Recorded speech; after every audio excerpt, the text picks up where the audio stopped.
Welcome back to EDFL Preview. We're at Rayburn Reserve this afternoon for Pascoe Vale versus Strathmore in Strathmore Community Bank Premier Division.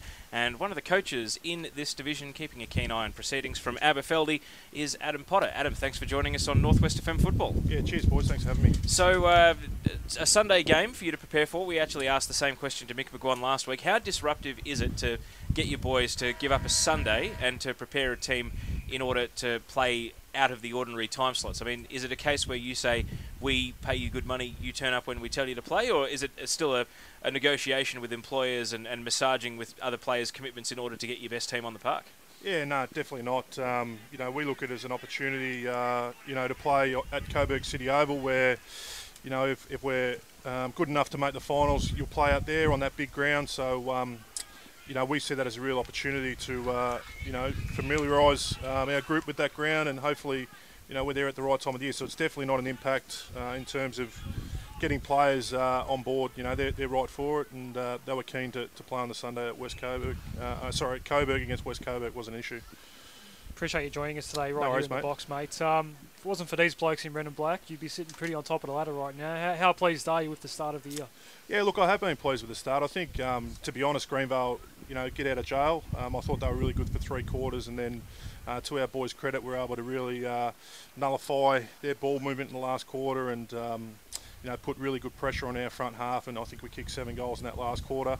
The Northern Saints game, I thought the Northern Saints for the first quarter were really competitive. I think we're only sort of 15 points up 10 minutes into the second quarter, and then we sort of clicked into gear and ran away with it. But I was impressed with what they can do, and I think down at their ground, if they can keep, applying that pressure, they're going to be dangerous down there. And I'm a big fan of the Carusos, Mick and Nat and Fort, and it's unfortunate what happened to Nat, but so we had that, and then last week Avondale Heights was probably our most pleasing aspect. I think we put the game to bed by half time. I thought our first quarter was terrific. We probably hadn't started well the first 2 rounds, so that was pleasing, particularly when you got 5 or 6 guys out of that side last week. Paddock, Cabillo, Gareth Phillips, Catapan. There's quite a few guys still not playing at the moment, so that's pleasing to be able to get some young guys off those opportunities. You talk about 1%ers and whatnot, and obviously Abbas have been very close in the last couple of years, getting to the grand final, getting that close to taking the flag last year. But a lot of talk around the Traps was perhaps the buy-in from some members of the playing group wasn't always there. How much of your job since you've taken over has been trying to, I suppose, build on that and improve the buy-in that you get from your group?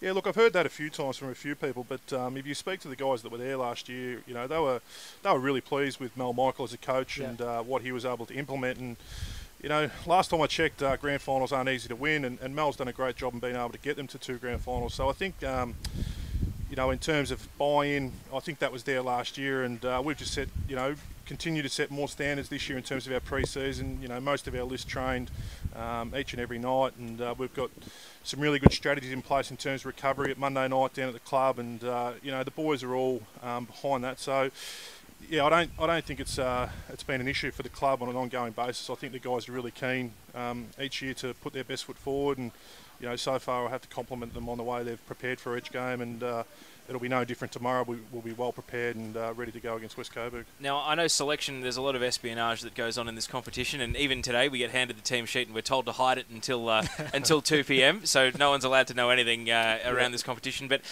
Josh Cubillo, is he back this week? And also Adam El Houli, I understand his suspension is up. Are those two any chance of seniors, or more importantly, some of the other names you mentioned, are any of those guys back in the mix now to walk into the team, or are some of the guys going to have to earn their keep through the twos? Yeah, look, Josh has obviously been away for 5 months, and he's only done the 3 sessions. So, we've got some standards around that. And Josh, even though he's one of our best players, one of our best and fairest the last 2 years, he'll play in the reserves tomorrow. So it's his first game back, and hopefully everything goes to plan, and he'll be back in our senior team next week. Look, Paddock, we're hoping will be back after the bye. Brad Vassell, unfortunately, might miss 4 with a knee issue. Catapan's back tomorrow. There are, Gareth Phillips will play, next week probably in the reserves, and El Houli, he's still got 1 week. He's not playing tomorrow. He's still suspended. He got the 4 weeks, so but he's around the coach every night, just telling me he's right to go round 5 and everything's cherry ripe. So no, he's a great guy, Adam, and we're really looking forward to having him back in our sort of back 7. You're very well versed in the VFL, obviously. You've coached AFL aligned clubs and VFL, obviously an assistant at Williamstown last year at a standalone VFL club. Yep. How does it compare to this level? Because we do often hear that the EDFL is at the top end of local footy, obviously. You've seen the VFL first up, you know it very well, and you've had a decent look at the EDFL now. How does it compare, and how have you handled the adjustment in terms of, I suppose, the professionalism of the players you're dealing with? Yeah, look, you know, the VFL is a great competition. In my opinion, it's the second best competition in Australia. And coaching an aligned team, it was difficult and it was challenging because you're sort of dictated to by your AFL partner, and that's no discredit to Richmond, but you know, you probably didn't know your side until sort of Thursday, and sometimes even Friday there'd be late changes at AFL level that you weren't finding out about till then. So it was a challenge. So it was great actually to see Coburg beat Richmond in the VFL round one. That was a pleasing sign that Peter German was able to get that job done. So no, I've really enjoyed the transition back to local footy. You know, our players.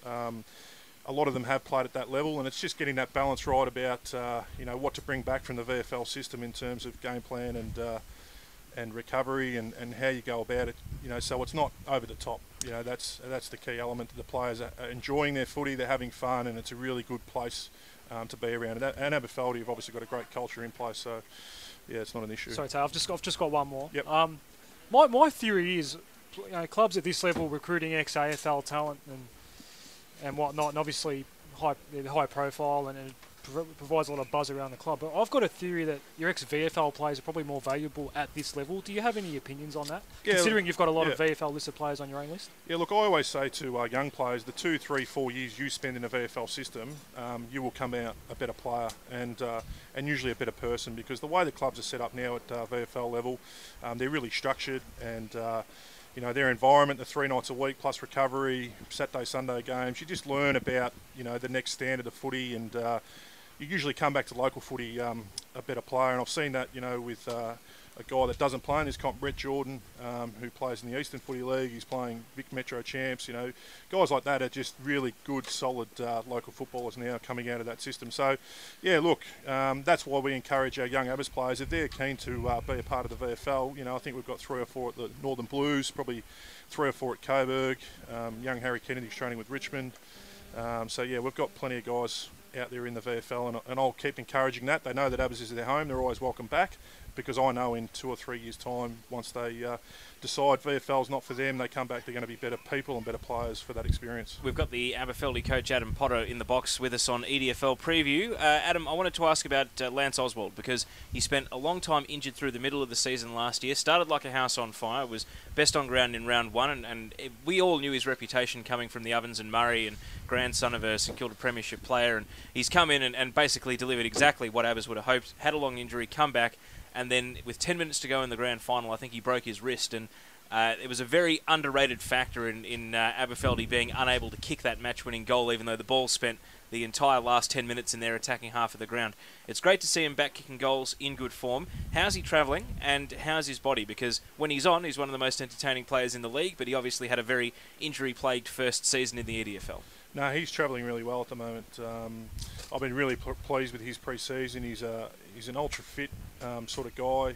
He has a fitness background, but he's just moved into a different career path. But yeah, he's tracking really well. Obviously, you know, a few changes with our game plan and how we want him to play, but you know, I've been really pleased with his form. You know, guys like him and Mark Lynch, they sort of look like twins out in the ground, but you know, those sort of guys are really assisting us. They're buying into what we're about, and that's all you can ask. They're not missing sessions. They're there each week, performing their role for the team, and that's been the most pleasing thing. His body is fine at the moment, and yeah, we're hoping that his form continues throughout the year. How's Remus going? Because you know, rightly or wrongly, probably wrongly, he does cop a lot of flack, obviously, but he's had a pretty good start to the year, and he had some really good games last year, but he also got dropped last year as well, so he can be up and down. It looks like he's had a good start for your boys this year. How is he tracking? Yeah, look, Kyle, you know, I've been really impressed. What I got told was he missed a bit of the pre-season the year, and I think he came to Abbas late, so yeah. I met with him early on and sort of set the expectations in terms of what I expect, and to his credit, he fully bought into that. You know, trained 90+% of the time throughout the pre-season, and that was highlighted in round 1. We sort of, you know, I don't want him just to be a forward. We played him up on the wing. and we'll continue to do that. And against Greenvale, he probably turned the game a little bit with his kicking skills and being able to put the ball into good areas inside 50. So I've been really pleased with Kyle. You know, everyone thinks he's an extroverted character. He's pretty introverted. He cares about the club. He does a lot with our young kids around the place. So, yeah, I can't fault him at the moment. And as long as he keeps ticking the boxes and working hard, you know, we're hoping, again, his form holds up, because he's probably been one of our better players to start the year. And just lastly, Adam, before we let you go, senior thirds, is it something that you spend any time thinking about, or is it something you can just delegate to assistant coaches and the thirds coach? Because out at Taylors Lakes, for instance, they had 70 players out at training the night we went out there. They've got to construct drills to accommodate that many players who were playing footy. Aberfeldy was one of the drivers of bringing in the senior thirds competition, so obviously you've got the numbers, but do you divide the training group? Do you have 100 guys at training when you throw in the 18s? How do you actually like to break it up, and how big a squad are you working with when you prepare your senior team, and then how big is your reserves, how big is your 18s, how big is your senior thirds training there on a Tuesday and a Thursday? Yeah, look, we're really fortunate with our under-18s. We've got the two sides, and Brett Gourlay does a fantastic job with them. So they were able to train separately throughout the pre-season. And what we do is we probably had 6 or 7 of their players come into our pre-season, so that we have that continuity heading forward. Because we've actually had 5 under-18, or 5 guys out of the under-18s from last year play senior footy this year. You know, got Jack Mole, Victor Carboni, Harry Kennedy, Jack Binns, and Jackson Barrett. They've all played senior footy this year, which is pleasing. So we'll continue to build that strong pathway for our young guys. But the thirds, it's predominantly the Thursday night that they'll train. We've sort of set that system up that they come out. Very fortunate. Luke Kinneborough, our reserves coach, works closely with Brian Pound, and Brian Pound, is a bit of a legend around the competition, and he's doing a fantastic job. We're probably struggling for numbers a little bit at the moment, but it's like anything when you start something new. We're hoping that it'll evolve. I think our under-18 seconds, when they first started, sort of struggled, and now this year they've been pretty successful. So we'll keep putting the resources there to support Brian and the under-18s, because we know it's really important to have these opportunities for guys that aren't getting reserve games. Like I was at the Taylors Lakes reserve game before because my brother coaches there, and they have heaps of players missing. So it's a great thing, and we will. Aberfeldy, John Larkins, Anthony Danaher, we will keep supporting that competition as much as we can. And did you know it's the 50-year anniversary of West Coburg's 1965 premiership tomorrow? Yeah, we're fully aware of that, and we're really respectful of that, and I think it's a great thing. And we're expecting West Coburg to bring their best game tomorrow. You can look at their result against Greenvale last week and think, it might be an easy victory. But the one thing I know about Digby Morrell, he's very professional. His side are very disciplined. They'll continue to run. They'll continue to give effort. So we know we need to be on our A game, because this competition, as you saw last year, a couple of games that we dropped, we're working really hard to ensure that these types of games that we put our best foot forward and win these games. But you never know, and we're well planned for West Coburg tomorrow. Well, Adam, enjoy the day out at Coburg City Oval. Thanks for joining us here in the box, and have a fun Saturday getting an eye on some other teams around the EDFL. No worries, boys. Thanks for having me. Thank you to Adam Potter, the coach of Aberfeldy, joining us here on Northwest FM 98.9 and also on the EDFL team app.